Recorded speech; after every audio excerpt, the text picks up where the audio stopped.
بسم اللہ الرحمن الرحیم۔ ایک دن ہمارے بابا جی سے ایک دیہاتی بابا ملنے آیا۔ وہ خواہش مند تھا کہ اسے قرآن پاک حفظ کرایا جائے تاکہ اس کی قبر روشن رہے اور وہ اپنے نام کی طرح چراغ دین بن جائے۔ بابے کے باقی انٹرویو سے معلوم ہوا کہ اسے نہ تو نماز آتی ہے اور نہ ہی کوئی آیت یا سورت، اور تو اور کلمہ طیبہ بھی زیر زبر کی غلطی کے ساتھ محمد صلی اللہ علیہ وآلہ وسلم کے آگے سونا پاک رسول اللہ کے اضافے کے ساتھ پڑھتا ہے۔ بسم اللہ شریف بھی صحت سے نہیں پڑھ سکتا۔ ہمارے بابا جی نے جب ایسی علمی صورتحال دیکھی اور زبان، لہجہ، یادداشت وغیرہ کو بھی ناقابل بھروسہ پایا تو بابے کو مشورہ دیا کہ تم صرف کلمہ شریف ہی اچھی طرح صحیح سے یاد کر لو اور ہر وقت اسی کا ورد کیا کرو، انشاءاللہ تم چراغ دین بن جاؤ گے اور اللہ مہربان ہوا تو قبر بھی روشن رہے گی۔ اگلے جمعے کے روز مجھے آ کر کلمہ پاک کا سبق سنانا۔ بابا جی نے کلمہ شریف پڑھا کر بابے کو رخصت کر دیا۔ اگلے جمعے کے روز جب بابے نے آ کر کلمہ سنایا تو وہی زیر زبر کی غلطی اور وہی سونا پاک رسول اللہ کلمہ میں موجود تھا۔ بابا جی سخت جذبس ہوئے۔ 8 دنوں کی دہرائی اور پکائی کے بعد بھی بابے کا کلمہ کچا ہی رہا۔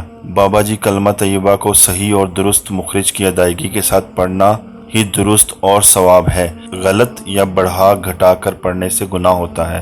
بابا جی نے دوبارہ زیر زبر کی غلطیاں صحیح کرائیں اور سونا پاک کے زائد الفاظ لگانے سے منع فرمایا۔ بابا پوپلے منہ سے کلمہ دہراتے ہوئے چلا گیا۔ اگلے جمعے نماز سے پہلے بابا حاضر ہو گیا۔ آتے ہی ہاتھ کھڑے کر دیے۔ پیر جی، زیر زبردی غلطی تو ٹھیک ہو گئی ہے، پر سونا پاک لگائے بغیر میں کلمہ شریف نہیں پڑھ سکتا۔ میرے منہ سے خالی محمد رسول اللہ نکلتا ہی نہیں ہے۔ آپ کے بچے سلامت رہیں۔ آپ اللہ کو لو مجھ سے سونا پاک لگا کر کلمہ پڑھنے کی اجازت لے دیں۔ بے شک کہہ دیں کہ بابے چراغ دین دے منہوں خالی محمد رسول اللہ پھپدا ہی نہیں۔ بابا جی اور ہم سب ہم نشین بابے چراغ دین کا پوپلا منہ دیکھ رہے تھے۔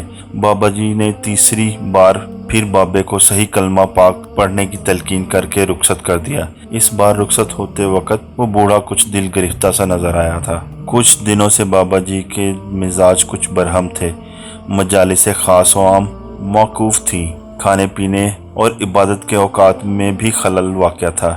روزانہ آنے جانے والے احباب کے علاوہ ہم 2-3 خادم خاص جنہیں بابا جی کے مزاج میں خاصا دخل تھا پریشان سے تھے۔ کچھ سمجھ نہیں آ رہا تھا کہ کیا کریں۔ ایسی کسی میں جرت نہیں تھی کہ زبان کھول کر پوچھ لیں۔ لے دے کے ایک صرف میں ہی تھا جس پہ سب کی نظریں تھیں۔ میں ٹو لگاؤں کہ سرکار کے مزاج کیوں برہم ہے۔ نصیب دشمنا طبیعت پہ کچھ بوجھ ہے۔ ظہرانے کے فوراً بعد کیلولے سے پہلے میں اجازت لے کر حجرے میں داخل ہوا۔ وہ فرشی نشست پر نیم دراز سے کسی کتاب کے مطالعہ میں مگن تھے۔ وعلیکم السلام کہتے ہوئے کتاب بند کر دی اور فرمایا، بابا چراغ دین کے پنڈ جانا ہے۔ مسلسل 2.5 گھنٹے تانگے پہ سفر کے بعد جب ہم بابے کے پنڈ پہنچے تو گاؤں کی مسجد میں عصر کی اذان ہو رہی تھی۔ ہم سیدھے مسجد میں ہی چلے گئے۔ مسجد کے امام مولوی محمد رمضان کو جب معلوم ہوا کہ بابا جی تشریف لائے ہیں تو اس نے اپنے ذرائع سے کانوں کان پورے گاؤں میں یہ خبر اڑا دی۔ دیکھتے ہی دیکھتے مسجد نمازیوں سے آسودہ ہو گئی۔ بابا چراغ دین اور اس کا بیلی بابا علم دین بھی آئے۔ عورتیں، بچیاں، بوڑھیاں مسجد کے باہر پیپل کے درخت تلے جمع ہو گئی۔ سنتوں سے فارغ ہوئے تو مولوی صاحب نے بابا جی کی خدمت میں امامت کے لیے درخواست کی۔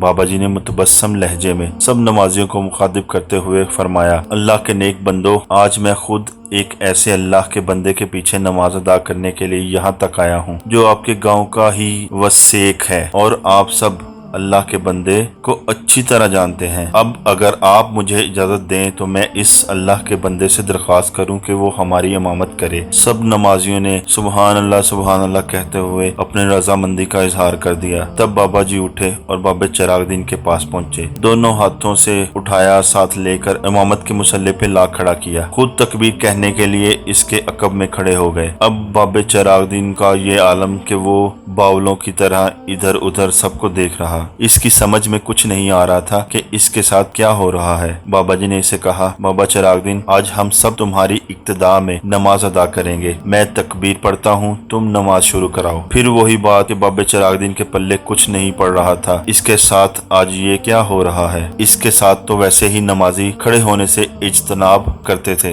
کہ جب جماعت قیام میں ہوتی تو بابا رکوع میں چلا جاتا، قعدے کے وقت وہ سجدے میں پڑا ہوتا اور خدا جانے وہ کیا کچھ پڑھتا رہتا۔ اکثر وہ سجدے میں پڑا پڑا خراٹے بھی لینے لگتا۔ نماز دعا کے بعد نیک دل نمازی سے بیدار کر کے ہاتھ بازو تھامے گھر تک پہنچا آتے۔ اب اس نیم مخبوط الحواس چراغ دین کو بابا جی نے پورے گاؤں کے خرد و کبیر کی نماز کا فرسٹ کیپٹن بنا کر مسجد کے کاکپٹ میں بٹھا دیا۔ کوئی کیا بولتا، بابا جی کی حیثیت اور مرتبے سے سب ہی واقف تھے۔ بابا جی نے تکبیر پڑھنی شروع کر دی، ختم بھی ہوگی۔ اب بابا چراغ دین منہ کعبے کی طرف کرے، اللہ اکبر کہے تو مقتدی بھی اللہ اکبر کہہ کر ہاتھ باندھے، مگر بابا چراغ دین تو رخ نمازیوں کی جانب کیے بٹ بٹ سب کو دیکھ رہا تھا۔ بابا جی نے اس کا رخ قبلہ شریف کی جانب موڑا، خود ہی اس کے ہاتھ ناف پر رکھوائے اور خود ہی اللہ اکبر کی نیت باندھ لی۔ مقتدیوں نے بھی ایسا ہی کیا۔ 1 منٹ، 2 منٹ، 5 منٹ، حتیٰ کہ اتنا وقت گزر گیا کہ کوئی مشتاق حافظ پورا پارا ختم کر جائے۔ بابا چراغ دین آگے کھڑا کبھی پیچھے دیکھنے لگتا، کبھی پنڈلیوں اور پاؤں کو کھجلانے لگتا۔ بوڑھے، بیماروں اور بچوں نے تو کبھی کے کھنگورے مارنے شروع کیے ہوئے تھے، مگر وہاں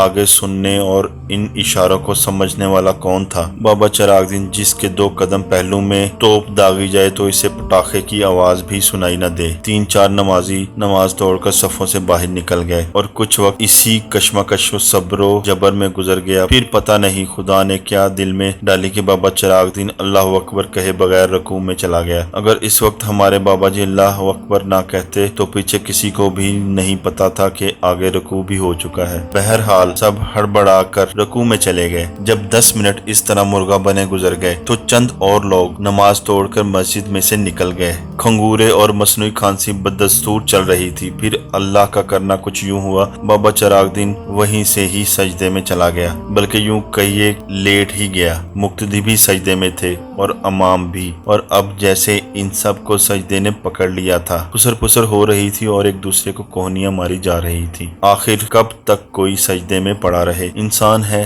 فرشتہ تو ہے نہیں کہ سجدے میں پڑا ہے تو قیامت تک وہیں پڑا ہے۔ اب 5-7 افراد اور کم ہو گئے۔ آخر کار جب سجدہ بہت طویل ہو گیا تو ہمارے بابا جی نے اللہ اکبر کہتے ہوئے سجدے سے سر اٹھایا، سلام پھیر کر نماز توڑ دی، پھر بلند آواز سے انا للہ و انا الیہ راجعون پڑھا۔ عشاء کے بعد بابا چراغ دین کا نماز جنازہ بابا جی نے پڑھائی۔ اپنے گاؤں کے علاوہ نزدیک و دور کے ہزاروں لوگوں نے شرکت کی۔ بڑے بوڑھوں نے کہا، آج تک اس علاقے میں کسی انسان کا اتنا بڑا جنازہ نہیں دیکھا گیا۔ دفن کے وقت بابا جی نے خود اپنے ہاتھوں سے مٹی دی اور دعا کے بعد لوگوں سے کہا، لوگو تم کیا جانو کہ تمہارے درمیان سے کون سی ہستی عالم بالا کی جانب مراجعت کر گئی ہے؟ ان پڑھ دیہاتی صاحب بابا چراغ دین جسے نماز آتی تھی اور نہ کلمہ شریف صحیح سے پڑھا جاتا تھا، اسے کلمہ شریف پڑھتے وقت سونا پاک کی اضافت کے ساتھ محمد رسول اللہ کہنا اچھا لگتا تھا۔ بس اسی سونے پاک محمد صلی اللہ علیہ وآلہ وسلم کے صدقے میں ہی اللہ نے اپنے اس سادے مرادے انسان کو بخش کے وہ رتبہ عطا فرمایا جس کی خواہش ولی اور کتب کیا کرتے ہیں۔ بے شک اللہ پاک کو اخلاص ہی پسند ہے۔ کسی کی غلط ملت ادا، سادگی، بھول پن، نادانستگی میں بے ادبی، بے تکلفی اور بے علمی بھی جس میں اخلاص اور نیت کی پاکیزگی شامل ہو، اللہ پاک کو ایسی پسند آتی ہے کہ وہ اسے شرف بخشش عطا کر دیتا ہے۔ اور کہیں بڑے بڑے عابدوں، پرہیزگاروں اور عاملوں کاملوں کو ان کے غرور، ریا، تکبر، علم یا پرہیزگاری کے ذرا سے پہ انہیں کیر مذلت میں پھینک دیتا ہے۔ یاد رکھو اللہ کے ہاں ادنوں والا صرف اس کے اخلاص، تقوی، مخلوق کی خدمت سے اور اس کے پیارے محبوب صلی اللہ علیہ وآلہ وسلم سے محبت کے مراحل سے گزرنے کے بعد تعین کیے جاتے ہیں۔ حسب و نسب، دستار و کلا، علم، داڑیاں، نمازیں، حج، منصب وغیرہ سب کچھ بیکار اور بے فائدہ ہیں اگر اخلاص موجود نہیں۔ ہر وقت اللہ پاک سے اس کا فضل و کرم طلب کرتے رہا کرو، وہ تمہاری عبادتوں اور ریاضتوں سے بے نیاز ہے۔ اس سے اپنی پرہیزگاریوں اور نمازوں کا اجر مت مانگو، اپنے آپ کو گناہ گار اور گندا سمجھتے ہوئے صرف اس سے اس کی رحمت اور توفیق کے بندگی چاہو۔